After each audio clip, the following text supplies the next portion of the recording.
चलिए जानते हैं आज की देश और दुनिया की सिलेक्टेड काम की और महत्वपूर्ण 50 बड़ी खबरों को सिर्फ 10 मिनट में। पर अभी तक आपने इस वीडियो को लाइक नहीं किया तो लाइक कर दीजिए। तो चलिए वीडियो स्टार्ट करते हैं। नए मंत्रियों को पीएम मोदी की सलाह, मीडिया में बेवजह न बोले, आपका काम चमकना चाहिए, आप नहीं। फाइजर बायोएनटेक कंपनी की वैक्सीन लगवाने वाले सावधान, पड़ेगी तीसरे डोज भी लगवाने की जरूरत। महाराष्ट्र, बिहार, आंध्र प्रदेश, उत्तराखंड, राजस्थान, इन राज्यों में अगले हफ्ते खुल जाएंगे स्कूल। इमरजेंसी हेल्थ रिस्पांस के लिए मोदी कैबिनेट ने मंजूर किया 23,100 करोड़ रुपए का पैकेज, मंडियों को भी मजबूत करेगी सरकार। प्रदेश में कमजोर पड़ा मानसून फिर होगा सक्रिय, अगले 2 दिन में कई जगहों पर भारी वर्षा की संभावना। सरकार चाहे तो किसान आंदोलन को बातचीत से खत्म करा ले या फिर लाठी गोली से खत्म करा ले, राकेश टिकैत। उत्तर प्रदेश में नए वेरिएंट कप्पा कोविड के 2 केस मिले, स्वास्थ्य विभाग अलर्ट। नए आईटी नियम, सुप्रीम कोर्ट ने केंद्र की अर्जी मानी, अब एससी में ट्रांसफर होगी हाईकोर्ट में दायर याचिका। कोरोना से संक्रमित लोगों को किडनी का ध्यान रखना चाहिए, विशेषज्ञ। अब स्टूडेंट्स पढ़ेंगे भारत वाला इतिहास, यूजीसी ने कई बदलावों के साथ जारी किया नया history syllabus. AstraZeneca vaccine delta variant पर नहीं है कारगर, बूस्टर डोज पर टिकी निगाहें। पंजाब में सरकार बनी तो किसान आंदोलन में जान गंवाने वालों के परिवारों में एक सरकारी नौकरी, कई सुविधाएं, अकाली दल का वादा। देश में पिछले 24 घंटों में कोरोना से संक्रमित हुए 43,504 लोग, वहीं 44,291 लोग हुए ठीक, 908 लोगों की हुई मौत। यूआईडीएआई ने आधार कार्ड को लेकर जारी किया अलर्ट, धोखाधड़ी से बचने के लिए अब वेरिफिकेशन है जरूरी। कोरोना मरीजों में 7 गुना ज्यादा है बेल्स पॉल्सी का खतरा, इसमें चेहरे पर हो सकता है लकवा। लद्दाख में हुई झड़प पर बोले जयशंकर, सीमा समझौतों को नहीं मान रहा चीन, इसी वजह से बिगड़े रिश्ते। यूपी में कोरोना से राहत, बीते 24 घंटों में सिर्फ 90 मरीज, 41 जिलों में कोई नया केस नहीं। अमेजन ने भारत में 26 से 27 जुलाई को प्राइम डे सेल करने की घोषणा की। मानसून फिर से सक्रिय, दिल्ली और आसपास के इलाकों में 10 जुलाई से दे सकता है दस्तक। राजस्थान में अगले 3-4 दिन जमकर होगी बरसात, लोगों को गर्मी से मिलेगी निजात।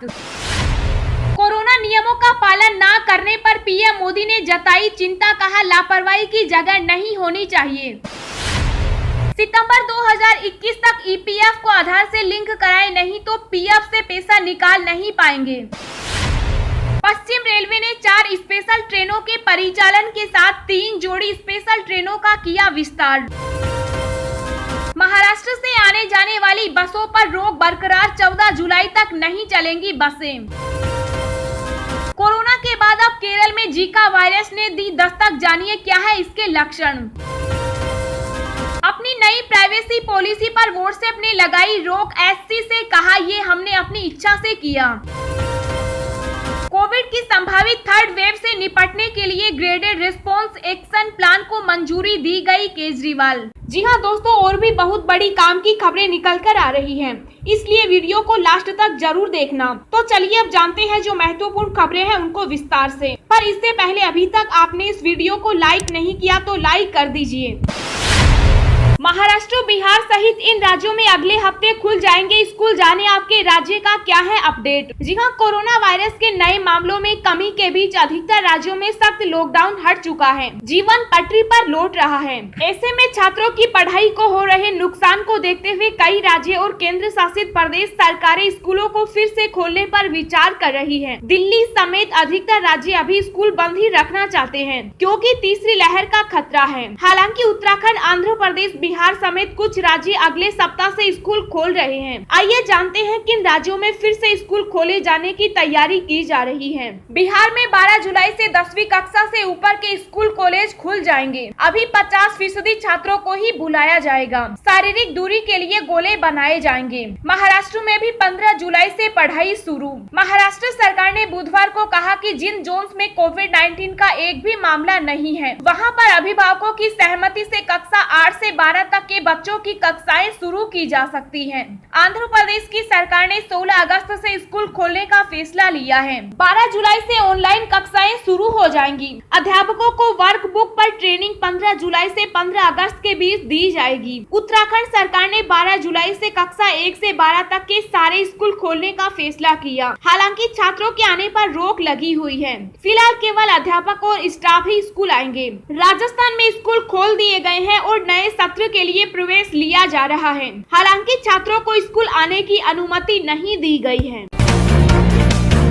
इमरजेंसी हेल्थ रिस्पांस के लिए मोदी कैबिनेट ने मंजूर किया 23,100 करोड़ रुपए का पैकेज। मंडियों को भी मजबूत करेगी सरकार। जी हां, मोदी सरकार के कैबिनेट विस्तार के बाद पहली बार कैबिनेट ब्रीफिंग गुरुवार शाम को हुई। इस दौरान सूचना प्रसारण मंत्री अनुराग ठाकुर, कृषि मंत्री नरेंद्र तोमर और स्वास्थ्य मंत्री मनसुख मांडविया ने प्रेस के सामने सरकार कैबिनेट के फैसलों के बारे में बताया। इस दौरान स्वास्थ्य मंत्री मनसुख मांडविया ने इमरजेंसी हेल्थ पैकेज की घोषणा की। उन्होंने कहा कि 23,100 करोड़ रुपए की रकम कोरोना की तीसरी वेव से निपटने में मददगार होगी। वहीं प्रेस कॉन्फ्रेंस में मौजूद कृषि मंत्री ने प्रदर्शनकारी किसानों से बातचीत का रास्ता अपनाने की अपील की। उन्होंने कहा कि मंडियां खत्म नहीं होंगी बल्कि इन्हें और मजबूत किया जाएगा।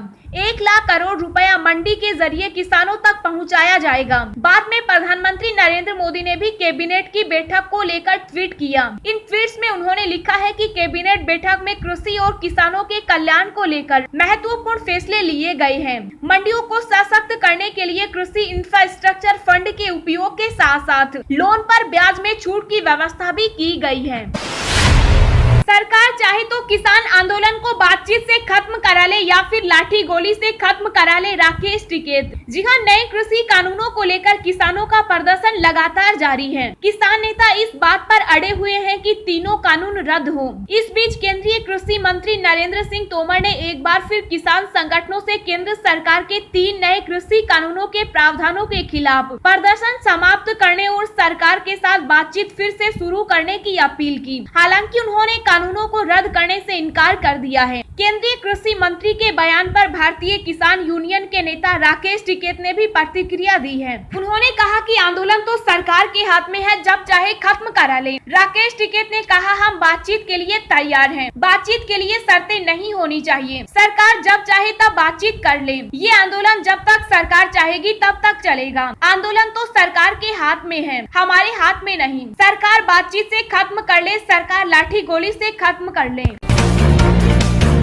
कोरोना नियमों का पालन न करने पर पीएम मोदी ने जताई चिंता, कहा लापरवाही की जगह नहीं होनी चाहिए। जी हां, प्रधानमंत्री नरेंद्र मोदी ने भीड़ भाड़ वाले स्थानों पर लोगों के कोविड-19 के नियमों का पालन न करने पर चिंता जताते हुए कहा कि लापरवाही के लिए कोई जगह नहीं होनी चाहिए। साथ ही ये भी कहा कि एक छोटी सी गलती के दूरगामी परिणाम हो सकते हैं, जिससे महामारी से लड़ाई कमजोर पड़ सकती है। मोदी ने भीड़ भाड़ वाली जगहों के चित्र और वीडियो का हवाला देते हुए कहा कि यह अच्छा दृश्य नहीं है और इससे हमारे भीतर भय की अनुभूति होनी चाहिए।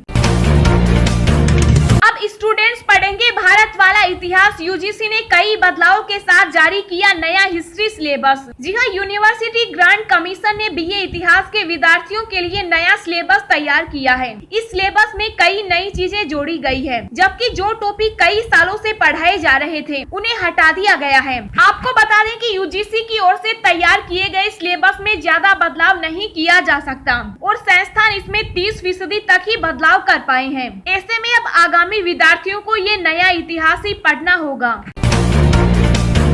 अच्छी खबर जल्द मिलेगी। कोरोना की एक और वैक्सीन नीडल फ्री और 3 डोज वाला होगा यह टीका। जी हां, लोगों के लिए अच्छी खबर है, क्योंकि उन्हें जल्द ही कोरोना का एक और स्वदेशी टीका मिल सकता है। डीएनए तकनीक पर निर्मित यह वैक्सीन इस महीने के आखिर में या अगले महीने की शुरुआत में आ सकती है। यह देश में इस्तेमाल हो रही कोरोना के 3 अन्य टीकों से अलग है। पहला, यह डीएनए तकनीक पर आधारित है और यह 3 डोज वाली है। दूसरा, इसे कमरे के तापमान में स्टोर किया जा सकता है और यह नीडल फ्री है। इस टीके को देने के लिए इंजेक्शन की जगह जेट इंजेक्टर का इस्तेमाल होगा। इस स्वदेशी टीके का निर्माण दवा निर्माता कंपनी जाइडस कैडिला कर रही है। खास बात है कि डीएनए प्लाज्मा तकनीक पर आधारित यह दुनिया की पहली कोरोना वैक्सीन है।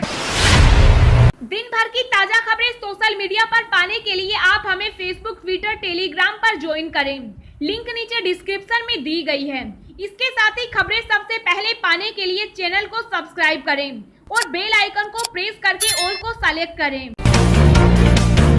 पंजाब में सरकार बनी तो किसान आंदोलन में जान गंवाने वालों के परिवारों में एक सरकारी नौकरी, कई सुविधाएं, अकाली दल का वादा। जी हां, शिरोमणि अकाली दल के अध्यक्ष सुखबीर सिंह बादल ने शुक्रवार को ऐलान किया कि अगर पंजाब में 2022 विधानसभा चुनाव में उनकी पार्टी की सरकार बनती है तो पहली कैबिनेट में ही फैसला लेकर दिल्ली बॉर्डर पर आंदोलन में जान गंवाने वाले किसानों के परिवारजनों से एक व्यक्ति को सरकारी नौकरी की सुविधा दी जाएगी। उन्होंने कहा कि इसके अलावा किसानों के परिवार के बच्चों को पोस्ट ग्रेजुएशन तक की पढ़ाई मुफ्त और पूरे परिवार को स्वास्थ्य बीमा पंजाब सरकार की तरफ से दिया जाएगा। सुखबीर ने ट्विटर पर आज एक वीडियो पोस्ट किया जिसमें वे कह रहे हैं कि इस आंदोलन में अब तक करीब 550 किसानों ने अपनी जान गंवा दी। इसलिए जब पंजाब में अकाली दल और बीएमसी की सरकार बनेगी तो शहीद हुए किसानों के परिवारों में एक व्यक्ति को सरकारी नौकरी दी जाएगी। मैं पार्टी का प्रमुख होने के नाते सभी पंजाबियों से यह वादा करता हूँ।